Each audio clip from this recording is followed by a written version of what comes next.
We are the Institute for Corporate Productivity. We're your human capital research firm.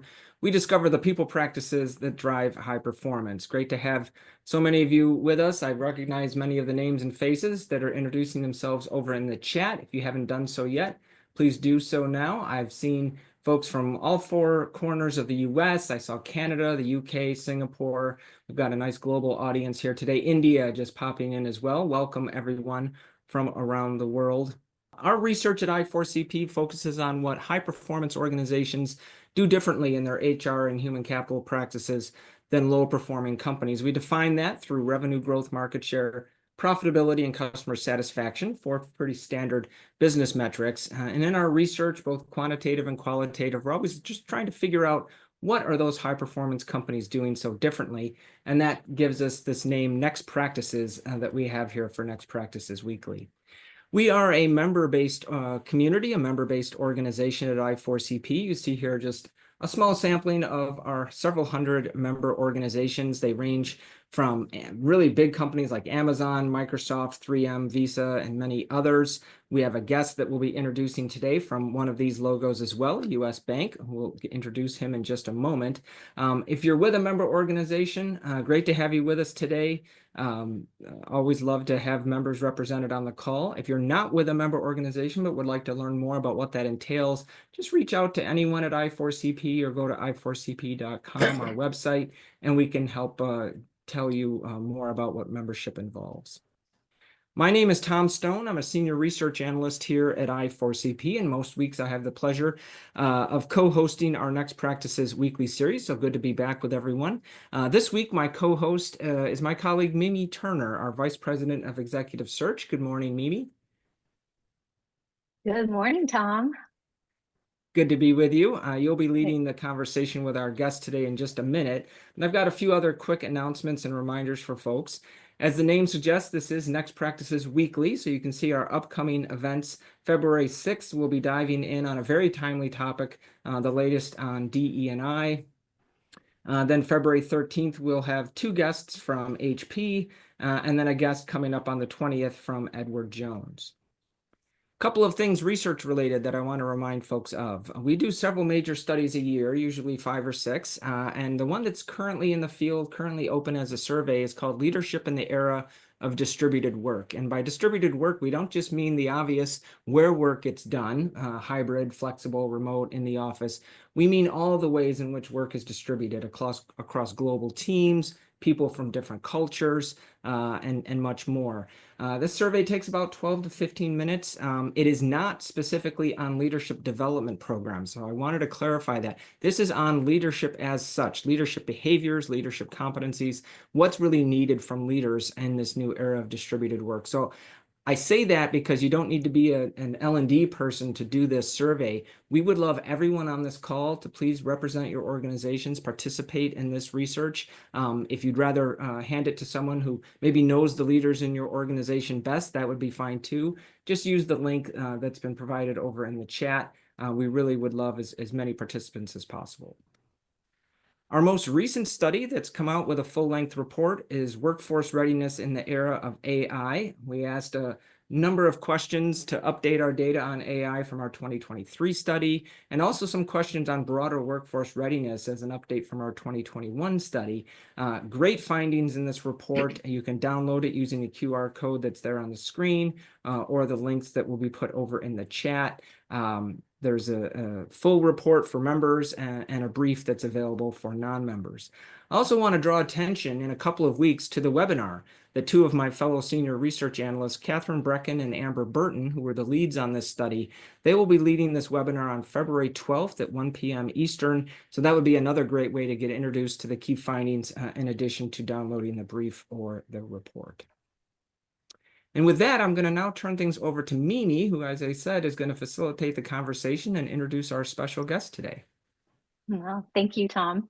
And a special guest indeed, Mitch Schwartz.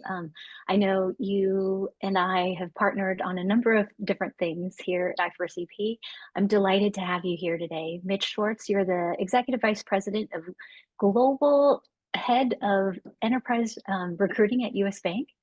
You've had a long and successful career in HR and talent acquisition, in particular, starting with the banking industry at Bank of America, then Commerce Bank, then some time at Comcast, HP Enterprise, and then Micro Focus before returning to banking at US Bank 5 years ago. Can you briefly introduce yourself? Tell us about your career journey.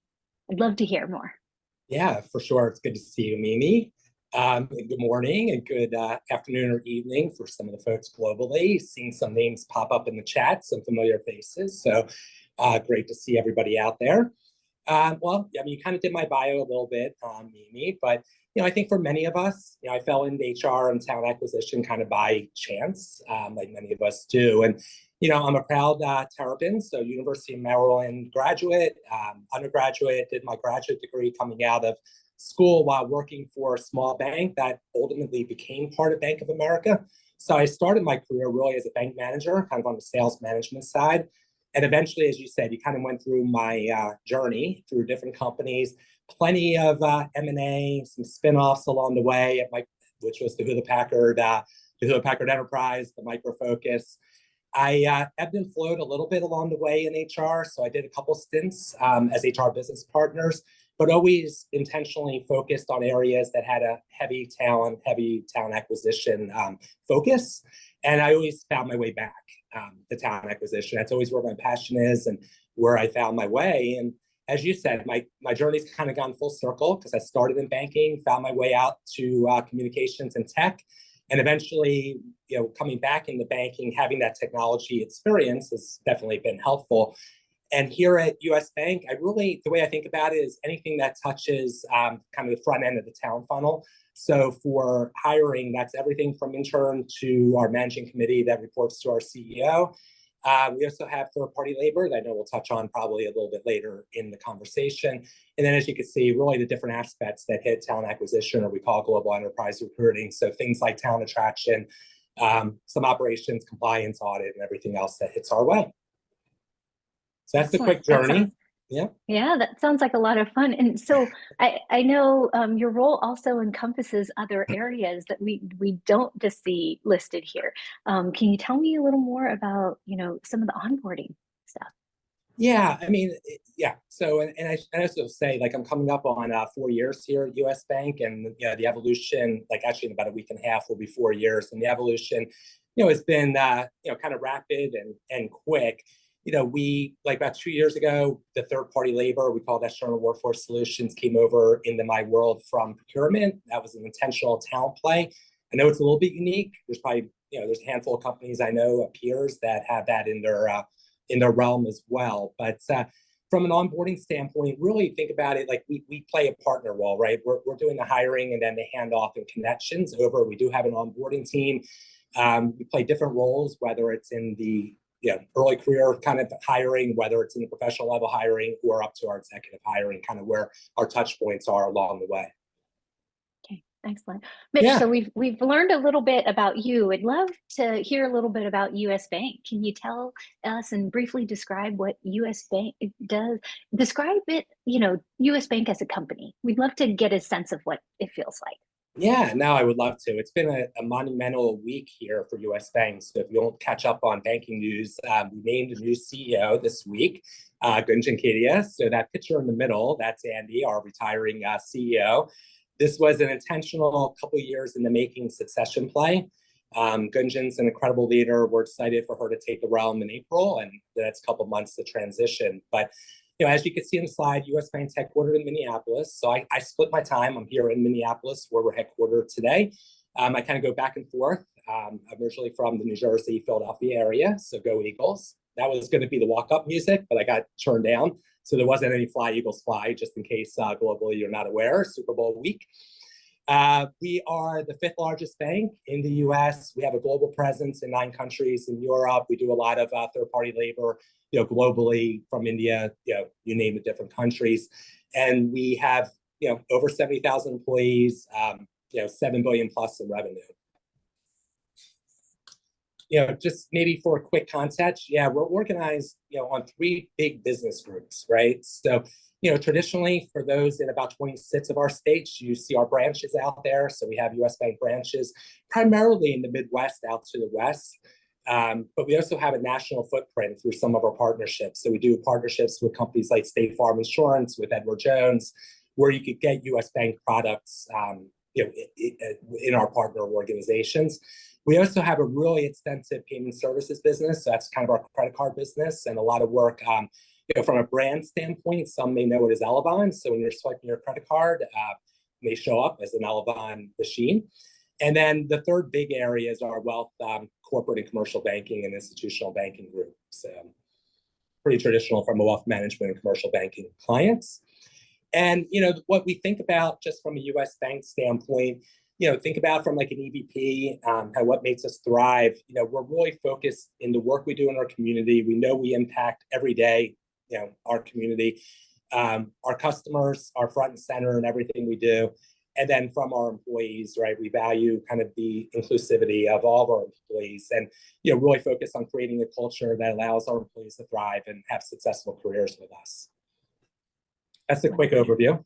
Happy to answer Thanks, questions Mitch. later on. Yeah. Wonderful, Mitch. If you don't mind, let's switch gears. I'm excited to talk about talent acquisition.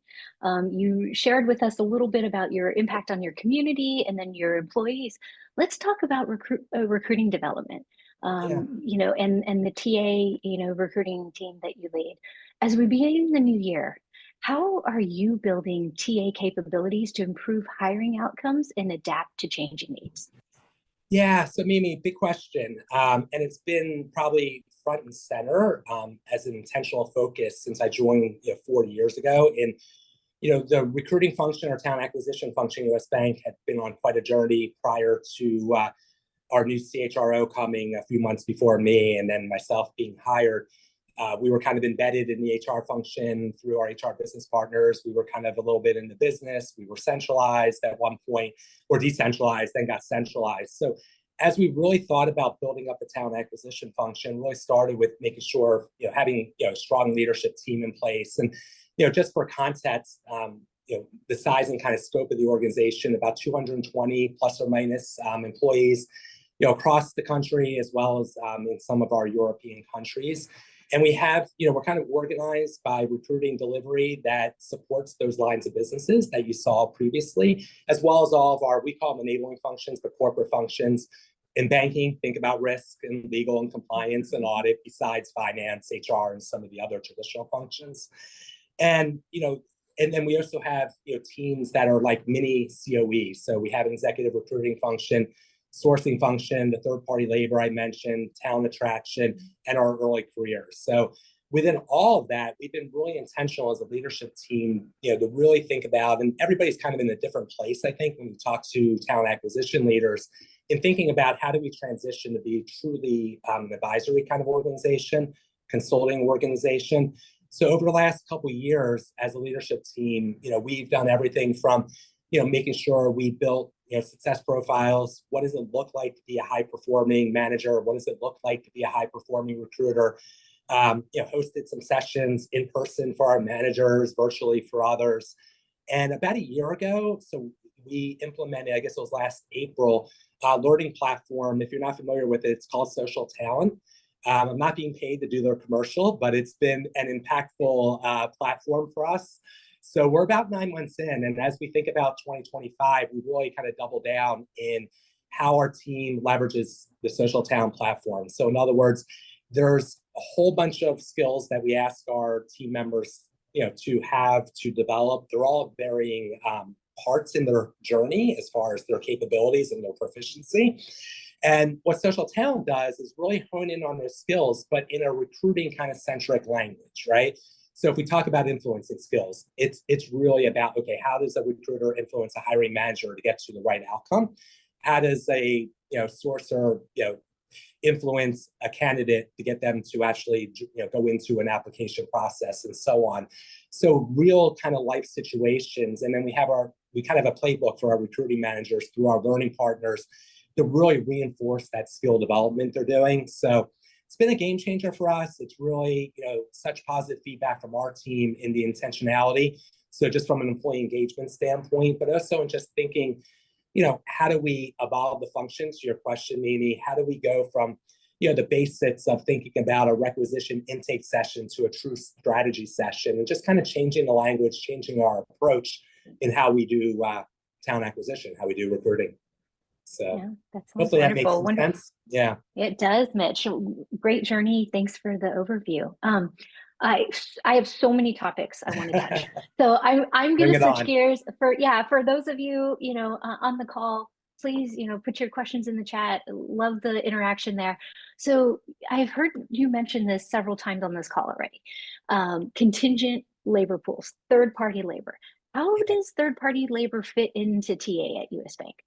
Yeah, no, thanks, Mimi. I know you said you might go and touch on this area. So I sent over the slide that I think is showing now on the screen. This is something that we put in place probably about 2 years ago. And I thought I'd take a couple minutes and just kind of how it all fits together. Because again, I know when I talk to my peers, and maybe it's 10, 20% of us actually have this third-party labor as part of our kind of charter from a talent standpoint, and not a procurement kind of operational function. And I think, US Bank, we're probably about 2 years into our journey around skills. And I know that's all the rage and everybody's at a different kind of inflection point. And we've been kind of taking our own approach to how we build those capabilities and how we think about it. And, this slide kind of simplifies it from my standpoint, which means on the left, it's all about the business, right? It always starts and ends with the business, understanding the priorities, understanding, what they're looking for, the skills that are required for jobs and so on. How does that then translate into the middle column? How do we actually get to, whether it's a true workforce plan, a recruiting plan, a labor forecast, call it what you will. But in an ideal world, we would know the skills of all 70,000 plus of our employees. We would know the skills of our 10,000 plus jobs, today, plus the skills required for our jobs of tomorrow. And then over on the right, this is kind of where the third-party labor fits in. Kind of becomes a decision point where are we going to go buy, which is historically what most companies do, right? Someone leaves, you have a hiring need, you open a requisition, you go fill the job. Well, we're trying to change that kind of approach to say, yeah, that's just one way to have talent. Is that the right approach? Or we focus internally? Is this a skill that we could develop and build internally? So that comes into the skill development standpoint. And over the last year or two, with Sean Lewis joining us as our learning leader, we've really invested in the Skills Academy and continue to invest in building out the capabilities to, for our employees to build those skills internally. And then finally, that third part of it, call it lease, call it borrow, but really trying to understand when is the need for labor? Is it a specific skill that you might just need? Is it a specific project? Is it a 12-month, type journey? Is it 18 months? Is it something that could be outsourced, from a low-cost labor standpoint and thinking about global delivery?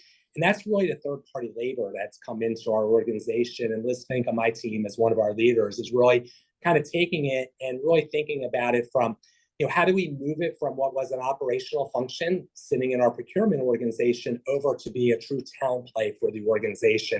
And again, we're super early in the journey. So we're one of our big priorities this year is we're implementing a new vendor management system. We're all in on Workday, for better for worse. We're a Workday shop. We have our finance, we have procurement. So we're transitioning our vendor management for third-party labor into Workday as well. So once we have that kind of foundational system in place, it will allow us to, really start to have those conversations differently with our hiring leaders. Give them the decision point and how they think about talent.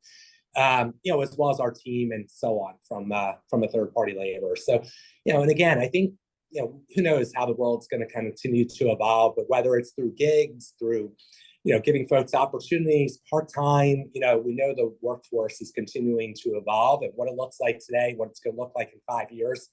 We all have ideas, we all have predictions, but this is so fundamental for us and kind of thinking about how does US Bank today think about talent and how do we think about it for tomorrow? If I could jump in here real quick, what you said is no doubt resonating with many folks on the call. Having Workday, for better or worse. We have a lot of member companies that are moving as much as possible onto a single platform, whether it's Workday, SAP, Oracle, what have you. And there's pros and cons to taking For sure. that centralized approach. But also you said earlier that you're sort of 2 years into your, broadly speaking, skills journey. Yeah. I think that's also true for a lot of organizations. They're somewhere on that journey. Maybe they're 1 year in, 3 years in, and there's a lot of nuances to that.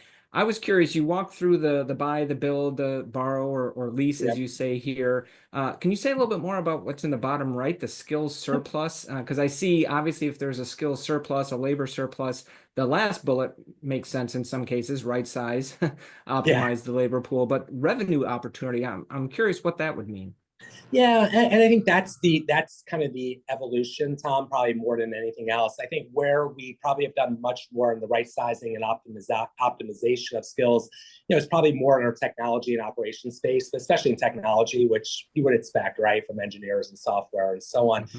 I think from a revenue side standpoint, as we kind of double down in our payments business, really kind of our broader footprint nationally, some of our wealth and corporate banking, really wanting to understand are skills transferable, right? How do we import talent throughout the bank? So if we do have changing needs and say, hey, we have huge opportunity in our commercial banking organization, but we have a whole bunch in our small business, or maybe I'll pick on mortgage, right? Because the mortgage industry is kind of slow right now. How do we take those excess kind of mortgage bankers and do they have the skills and capabilities to go into a different group? And again, we're so in its infancy in that standpoint. And I think in some ways, I think about the skill surplus and how we optimize talent as kind of the utopia. Like, how do we get there? And how do we? And again, some of that's going to be help Workday and just having one system of visible access to our talent. And kind of, if you go across that top and we talk about a common language, we're not there yet, right? We're going to use Workday skill clouds. We're going to be there. But today, if you look at a skills profile for one of our employees, it could have 100 random skills out there, right? So that's the journey and we've been intentional at US Bank, and I know every company's done a little bit differently. We've been going in an approach of like, hey, how do we impact pieces of the business? So we really kind of doubled down on our product business, so 1,000 or so employees and jobs. And really looked at building skills profiles and kind of piloting what that looks like in there. We're undertaking in 2025 a huge job architecture project, and this isn't about job architecture. I know some companies kind of start with that, but it is still foundational and thinking about it. So we're kind of in the early stages of thinking about how do we revamp our job architecture, and it all will fit together. So eventually, we won't have to even go do the build, buy, borrow. We actually have a surplus of skills. We have good workforce plans, and we can kind of reallocate talent. Great. Thank you for that. I know, Mimi, we want to get to internal movement and AI, which is being asked about already in the chat. But before we do that, I just wanted to circle back, Mitch, to one question that's come up in the chat from Haley. You had mentioned earlier, I think it was when we were talking about the recruiting development, the development of your recruiting team. So going back to that topic, you mentioned the hiring manager playbook, and I think she's interested, what's involved with that, if you could double click on that. Yeah, no, absolutely. And that's, there's a couple things involved. I think in that comment, I was referencing specifically the work we're doing with social talent and partnering with our learning and development organization. The way we're leveraging kind of that platform is our recruiting managers have their own kind of learning journey and their path that they're going on. But at the same time, whether they're a recruiting manager, sourcing manager, leader, or so on, we want to make sure they're equipped to reinforce the skills and coach their teams around the skills they're developing in their kind of core positions, recruiter, sourcer, program manager, coordinator, and so on. So they kind of have a guide to help steer that. So they have, like I said, a playbook, for lack of better words, a vehicle to help them coach and reinforce those conversations, whether it's in their weekly team meetings, monthly calls, and so on, and team calls, one-to-ones, and so on. So that's kind of what I was referencing there. And again, just being super intentional about it. And I think, like I said, I'm fortunate to have a leadership team. Some I'm sure are on the call, so I got to give them a shout out. But they really do put the time and energy and passion into development of the team, kind of first and foremost. Excellent. And then on the heels of that, before we jump to the next topic, Mitch, Nicole is asking, she'd like to hear more about the Skills Academy. Can you give us like a 2 to 3 sentences on that? Yeah, sure. Yeah. And I'm probably the wrong person to give the direct answer versus our chief learning officer. But, Skills Academy basically is our kind of one place internally, kind of our trying to think of the right language that some companies use, but kind of our learning university, kind of online vehicle, our learning platform internally as a company, where our employees can go and look at skills, look at opportunities from a learning development standpoint. And there's all kinds of courses, paths to go on, webcasts, different things from a learning standpoint to develop their skills. Yeah. Speaking of learning and development, and I think you and I could speak about skills-based hiring for a whole nother call. So we're going to table that. Sure. So let's talk a little bit about internal hiring and learning and development, right? So many organizations have been focusing on this for internal mobility and hiring. This trend is something that we see continuing in 2025. How are you strengthening talent mobility to meet your organizational goals at US Bank? Yeah, Mimi, no, absolutely. And this is, again, one other slide I kind of sent over your way of, something we use, quite frankly, with our CEO and our managing committee, in thinking about, how do we shift, again, the paradigm around talent mobility and be much more intentional about it. So we've always done a good job. US Bank culture, we want folks to kind of bounce around the organization, have different opportunities. We've always done a decent job of that. We have an internal hiring rate around 35%, traditionally, just by doing nothing, right? By posting jobs and having candidates, having internal employees apply. But we're intentionally going down a different path and thinking differently about that internal experience. So over on the left, we have an early careers program that has been for last. Green has been kind of traditionally that 35% of internal hiring. And then we go to market for everything else. And we would go, pick a company that would be, we go source externally, bring in talent. And then the leadership, at the top of the house, our top 200 leaders or so have always been a healthy mix of internal and external, leaders. So the paradigm shift is thinking differently about, we want to infuse our early career talent much more into the organization. And that's going to be a gradual build.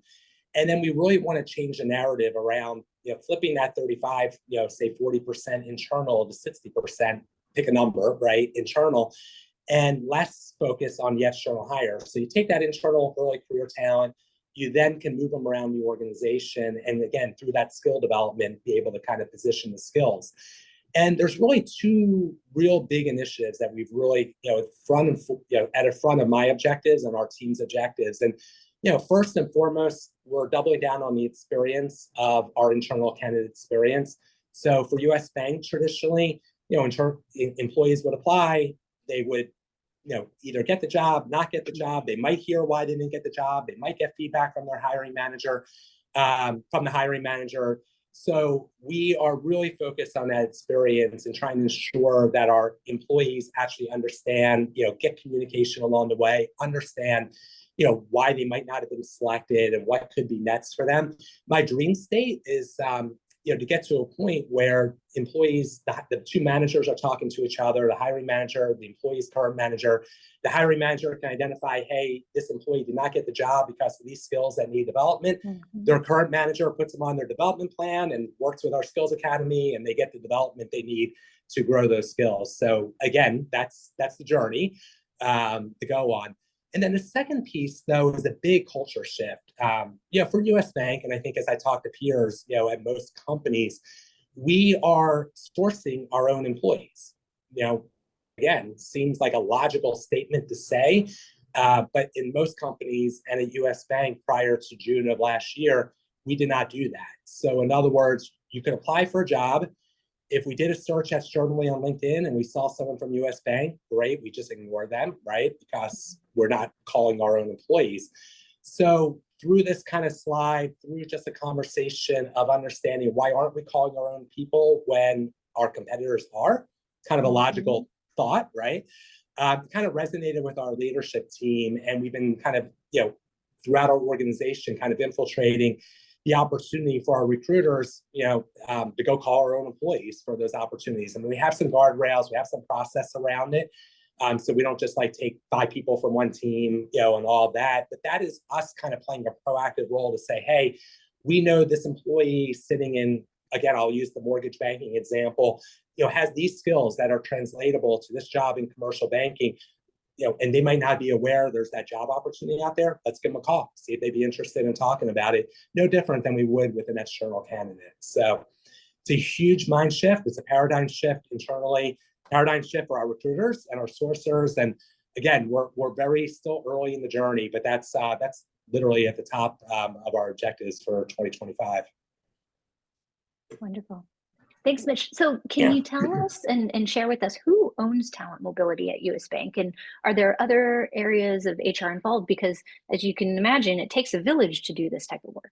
Yeah, no, absolutely. And we all own it. I mean, I'd like to think of it, the business owns it, right? I mean, ultimately, the leaders own their talent within their organization. And that's, again, kind of an ongoing conversation. What does that mean and how does that play out?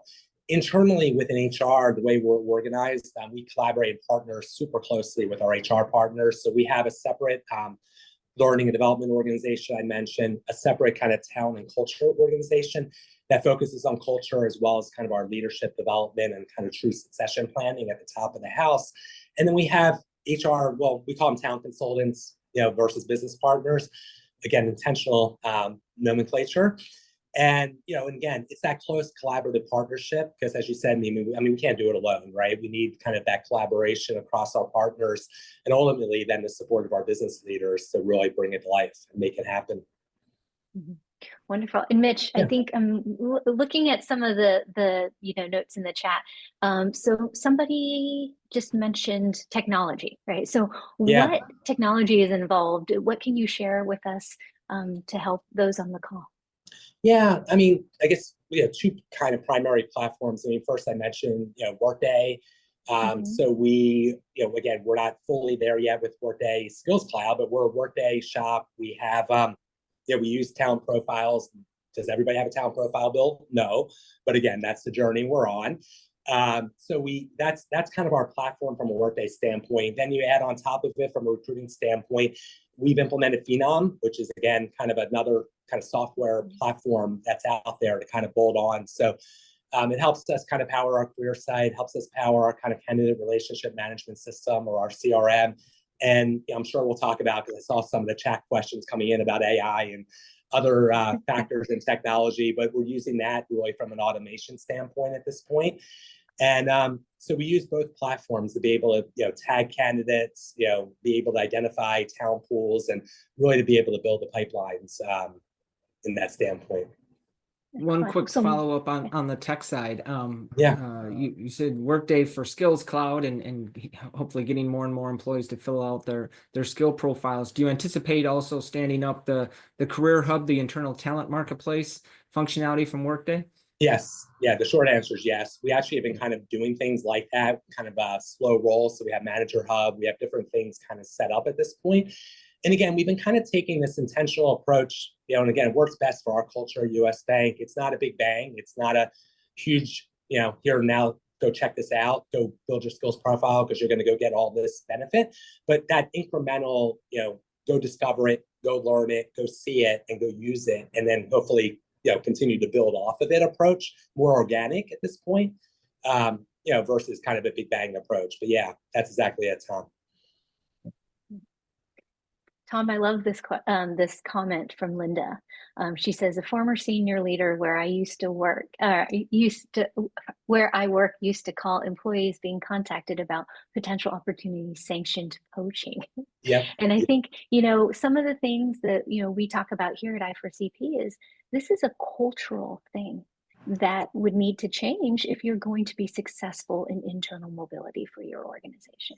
Yeah, no, for sure. And, our team, we still, not as much as we probably anticipated, quite frankly, but we had many conversations, not just at our most senior leadership, managing committee level, but our teams kind of went on roadshows, next couple levels of leaders down, had those conversations to understand, the why behind it and the benefit. And by the way, we're going to call you for a job at some point, right? So kind of what's in it for them, but also, as if it, again, it kind of just comes back simply to me.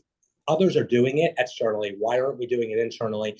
And we'll get you a great person to replace that talent that you're developing. And, we'll occasionally still get a hiring manager, especially at a lower level, that is a little bit like, why are you calling our people? But, it hasn't been as much as we've anticipated. And again, I think we still have a ways to go, to really kind of be able to show that impact of, hey, we're really incrementally moving that needle. We kind of cleared about 42% or so internal hiring in 2024, and we're hoping to continue to progress that as we go throughout 2025.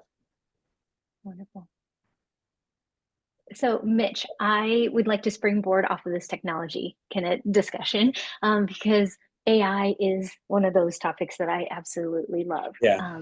Tom, myself, and those of us here at I4CP are really, deep diving into AI. So, can you tell us a little bit about the impact AI is having at US Bank? Yeah, no, absolutely. I guess first I'll start by what you just said. US Bank, we're a bank. We have heavy regulation, compliance, audit, and so we try not to say the words AI as much as we can. So we talk more about automation and just different efficiency opportunities. But in all seriousness, I mean, we won't be probably the leading company in that standpoint. As a bank, we've stood up kind of a center of excellence or center of expertise internally, kind of an AI ML group. They are basically testing, piloting, various AI technologies in our call centers, our operations areas, different parts of the business. And we know there's huge opportunities in HR as well as in talent acquisition. So we've taken the approach, and again, we talk about this every day. I had a couple-day leadership offsite last week for our planning session for 2025. I think I wouldn't count how many times AI or automation and those words were used, but it was probably in every conversation. In us thinking about, what works for us? How do we build and show the business case, right? The actual value, because what we also find, there's lots of fancy things happening, but are you actually getting the return for it? And I think that's the part where we're kind of struggling, like, where do we pilot? Where do we kind of play and plug in?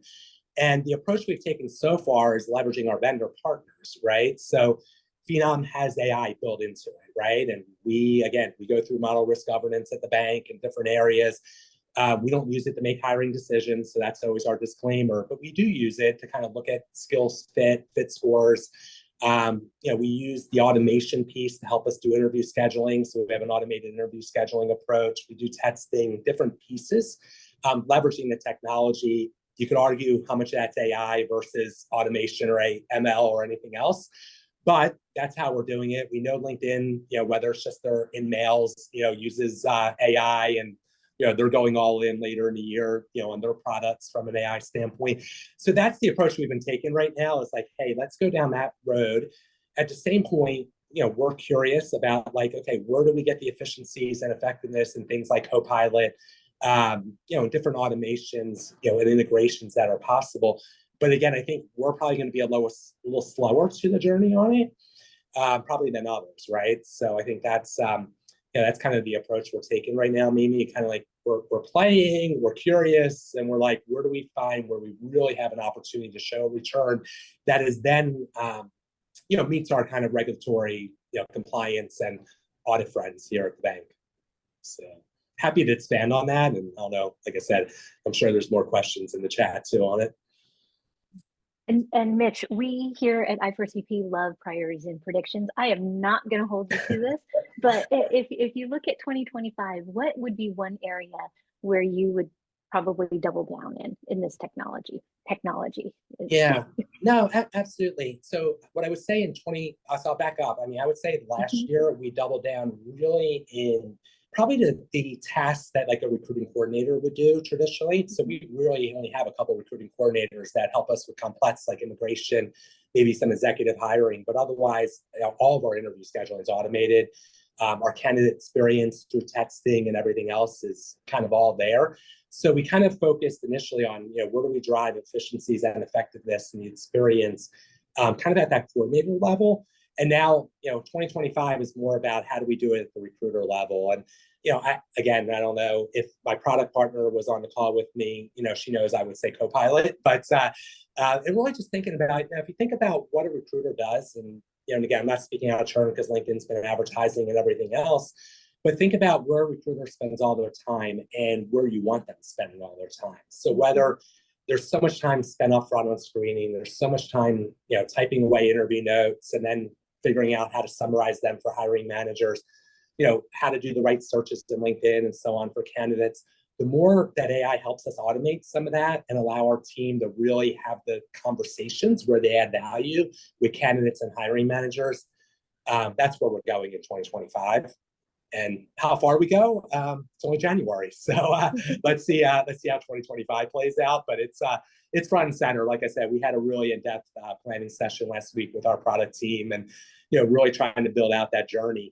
But again, I think the one point we talked a lot about last week that I challenge us like all on the call is where are we going to find value, right? And be able to show value, like truly show value, because there's a lot of fun technologies out there. And we all kind of like, I use ChatGPT every day on my personal phone, but the bank right now I can't, so it's just trying to figure it out and then how to make it work at the bank. So makes sense. Tom and I will check in with you at the end of the year and see how that's my politician answer to that question. I'll talk around a little bit, but but it's here, right? So again, we all know it's here. It's not going away. We're trying to move at the pace that works for us, at the bank. And I'm learning every day from my friends who are at other banks and through I4CP and through some of our network, what everybody else is trying to do, so we can learn from each other. Mitch, if you don't mind, I'd like to switch gears a little bit and talk about values-driven recruitment, because this is something that is big at US Bank. What practices do you have at US Bank that you can share with our friends here, especially in TA and onboarding, to help create that culture of inclusion, collaboration, and innovation? Yeah, no, absolutely. And my talent attraction leader and I have this conversation all the time. But she really has helped us really infuse our EVP, our employment value proposition across, not just HR, but across how we think about our employees, how we communicate, what does that mean? And ultimately for us, right, why does someone choose to want to come to US Bank, and why do they choose to stay? And we kind of ground that in inclusion, in collaboration, and some of the innovation and kind of where we're going really as a company. And we try to bring it to life and activate it. We have she actually leads a team of hundreds of folks that help us every day kind of go through activation and making sure we're infusing what does that mean into our language, into our messaging. We infuse it into our business resource groups, our development networks, what you see on our career site, and everything else. So we take that kind of as a company level, kind of HR, and how we attract, and again, kind of what an EVP does for that. And then how do we translate that into talent acquisition and recruiters and into recruiting? It really starts with our recruiters and our sourcers, right? They're the face of our candidates. They're really representing the brand and everything they do, and they're carrying kind of the stewardship of the EVP. And they're on the front end, so they're talking every day, trying to understand what's valuable to our candidates. How do we bring that to life? And we give them talking points. We look at how do we screen and interview candidates to make sure it's aligned to our values, to our culture, but also at the same time, right, being open to new thoughts, new ideas, and everything else along the way. So it's tricky, right? There's no from my view, there's no one kind of easy answer. Like, here's your guide, here, go do this. But from my experiences, as we talked about early in the kind of the career journey, what works like in one company is going to be different in another company. And from my view, what we're trying to do at US Bank is make it feel real to who we are. We're super inclusive, we're super collaborative. We really value the work we do in our communities and how we take care of our customers. So it's our job in talent acquisition and recruiting to bring that to life and how to translate that along the way. So that's how we think about it. Wonderful. Thank you, Mitch. So you mentioned, your partner in attraction, right? So I'd love to talk about, I'd love to, talk a little bit about your attraction of early career talent, because in the couple slides ago, you shared a little bit of that shift in how you were looking at early career talent. What are you doing to better attract and support this early career talent at US Bank? Yeah. No, absolutely. And we're fortunate to have a great early careers leader on my team, Barack Year. He's got a great background in both the HR space as well as kind of going through, early career programs in his past. And really, starting about 2.5 years ago, really thinking differently about, what do we do from that early career talent? And historically at US Bank, we kind of grounded ourselves on, hey, we had a tremendous intern program, or maybe a really good intern program. But it was a free-for-all. It was, hey, who needs an internship for the summer? It wasn't necessarily tied to our business priorities, our business hiring needs, and everything else. So that's the journey Brock and our team has been on over the last couple of years, is really shifting that mindset and really, quite frankly, leading the way and thinking about how we think about talent. So everything I talked about earlier is kind of being, it's not intentionally built from what the team's doing in early careers, but it really is when you step back and think about that evolution. And we now are running really robust early career programs, rotational programs, and thinking differently about where we put our talent, aligned to our workforce strategy, so we can build cohorts across our footprint, and really give the early career talent the experiences both along the way in their college journey to when they land an internship with us, and then ideally as they become a full-time hire for us into, we actually run 2.5-year rotation programs in a lot of our key areas, and give them the experiences to do rotations, learn what they want to do, where their skills match to needs, and think about, that's that workforce planning piece of it. Think about where we're going to be 2.5 years later. And it's been quite the transformation in that space. And for US Bank, in some ways, Brock and I talk about this all the time, it's small relative, meaning, a couple hundred between interns and full-time hires a year. So we're not doing like 1,000 or 2,000 people. But when you think about it over a 3-year life cycle, we have 700-800 people that are part of this early career program. And then you fast forward a couple of years from now, all those people have come through an early career program. I did this in my heyday.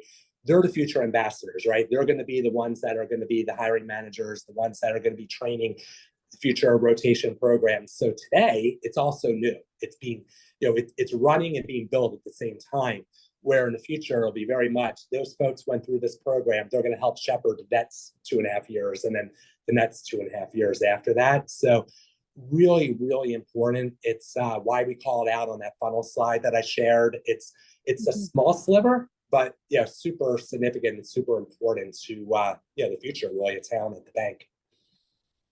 Excellent. Mitch, I love that you talked a little bit about this process being intentional, purposeful, and an evolution. Okay? The other thing that I've seen a lot of organizations do now around being more intentional, purposeful, is workforce planning. Yeah. This is a topic that has come up for me several times just this week, and then even this morning with another member of ours. How do you interact with the business, with finance, with the work, with workforce planning for all this to be strategic and successful? Yeah, no, it's a great question. I think, and again, this is one of those, as we have our talent acquisition board and leaders, I think everybody's still like at different stages figuring it out and have different approaches that work, best for their companies. The approach we've been taking here, and I feel like, as our talent acquisition leader, global enterprise recruiting leadership team knows, like, every year we're getting better at this and having really good visibility into it. So at a business standpoint, 3 or 4 years ago when I joined, it was chaos, right? We would, today I get a phone call that says, we need 700 engineers, and I go, Ritesh, go hire me 700 engineers. It was very much that kind of chaotic, approach to projects. So early on, really building those relationships with finance and how we do headcount planning really at the bank. So there's 2 pieces for the bank that go into it.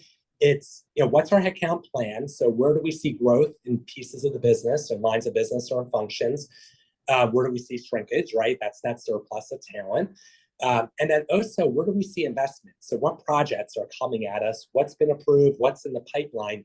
And historically, we wouldn't have visibility into it. So today we do. We get plans, the end of November, when our headcount plans were approved, we know what our headcount plans are that line up to our budgets and line up to the business. That's kind of the science behind it. But then how do you take that and then translate it to a hiring plan? And that's really, when I think about workforce planning from a recruiting standpoint, that's what's most important, right? So my team works really closely, not just with finance, but then with our business leaders, with our HR leaders that go take that headcount plan and translate it to a hiring plan to say, hey, historically, attrition's been this. What do you think it's going to be this year? How are you going to handle that? Are you going to replace? Are you going to grow? Are you like what's on your mind from a talent standpoint? And kind of massage those numbers in some ways, and be able to get that into kind of, again, a hiring plan. So we have today, I have a 2025 hiring plan. We then in recruiting have a productivity model. So how do we think about what are the needs? How do I meet that hiring plan from a recruiting standpoint? What's the size of my team? Where do I need resources and all that kind of stuff? So we adjust our budget and team based on the business plans. It's a journey. So, some of us, that might be on the call, some of my leadership team knows, we might, like we did on Friday last week, still get a phone call and say, hey, go hire me 100 payments merchant sales leaders. That was not in the forecast. That's life though, right? The business changes every day. We have a new CEO announced this week. I'm sure our priorities are going to continue to shift a little bit. We have an intense focus on growing our revenue. So our revenue groups are going to be busy. So again, it's unpredictable, right? Who knew exactly what was going to happen with the election, what the Nets pick, whatever happens in this global world we're living in. So again, that's the approach we're taking, and the approach that we find has been working for US Bank, and a lot of art behind it, probably less of the science and data. That's the foundational piece, and then the art is how we massage it and how we, how do we try to build that forecast. I love hearing about that, Mitch, and again, Tom and I will check in with you at the end of this year and see how all that, we felt pretty good about 2024. I mean, I think, obviously for a lot of companies like ours, attrition is like at an all-time low. So we're all trying to figure out, is it the second half of the year, Mimi? Is it the fourth quarter? Like, different predictions on when are we going to see more movement of talent, internal and external across the organizations, because that's just going to naturally affect hiring numbers. But then for us, it's like, where are we continuing to double down on our growth and our journey? We're a growing company. We're going to continue to innovate. We're going to continue to invest.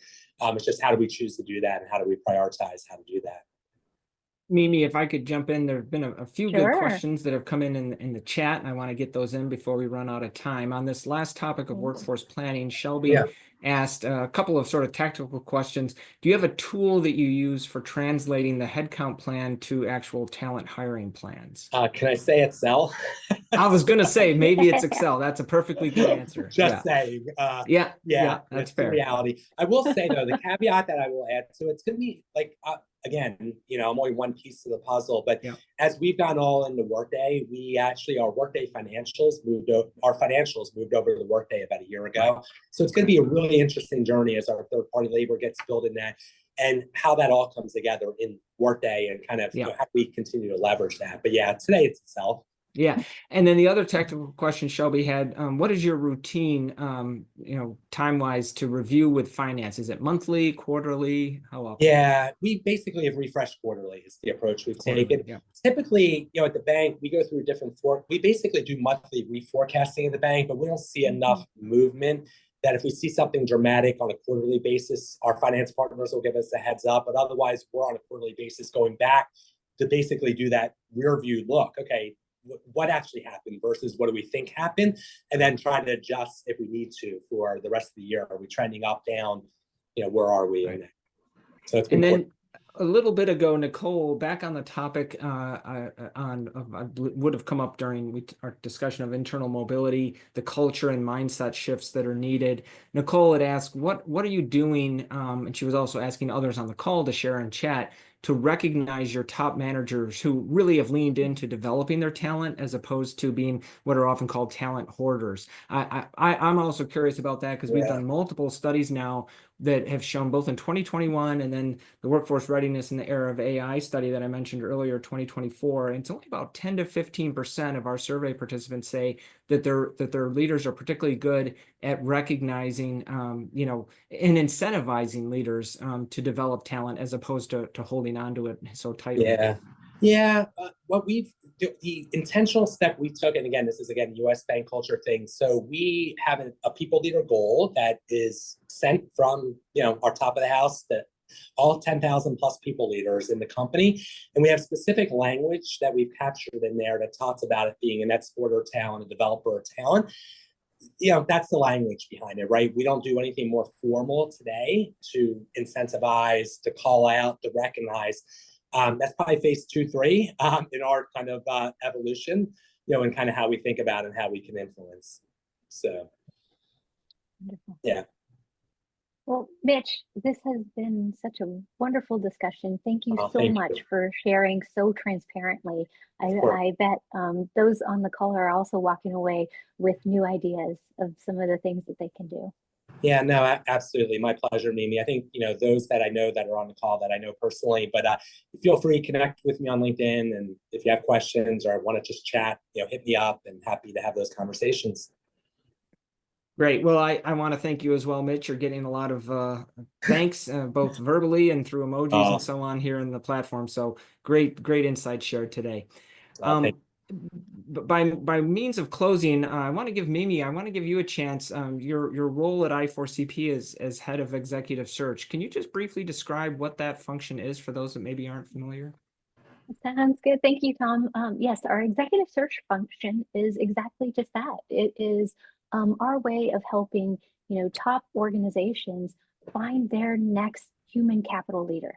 Right? This is across all these functions you see below. But if organizations are looking for their next CHRO, okay, or head of TA, or head of total rewards, they tap us on the shoulder because of not only combining our wonderful research, right, and knowledge across our boards, but our incredible network here at I4CP, and then, of course, the work that this executive search team does as we run searches.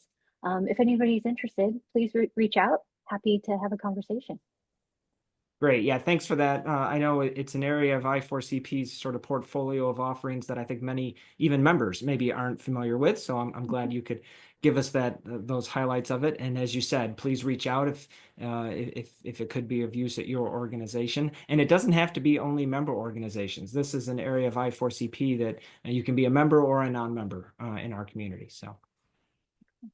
Thank you, Tom. Yeah, I also wanted to note to wrap up, as I've been doing every week, our conference is coming up very fast. It's early in March this year as opposed to later in that month, March 3rd through the 6th. It's our Next Practices Now conference. As many of you are aware, we don't have any vendors, no trade show or expo hall. This is just thought leaders, HR leaders. Over 500 of you attend every year. You see here just a small sampling of some of the speakers we have lined up. You can use the QR code there or just go to i4cp.com/conference to get registered to learn more about the agenda. Would love to see as many Next Practice Weekly regulars as possible. Would love to meet you all in person. We get together pretty much every week for these Thursday calls. Would be great to see you in person in lovely Scottsdale, Arizona. And lastly, as always, if you've attended this call today, it is available as a recertification credit hour for both HRCI and SHRM certification. So just jot down the relevant program ID or activity ID that you need, and you'll be all set there. Once again, thank you, Mimi, for leading the conversation today. And thanks again, Mitch. Outstanding insights shared. Hope to see everyone back again next Thursday and every Thursday for Next Practices Weekly. Until then, have a great rest of your week. Bye-bye now.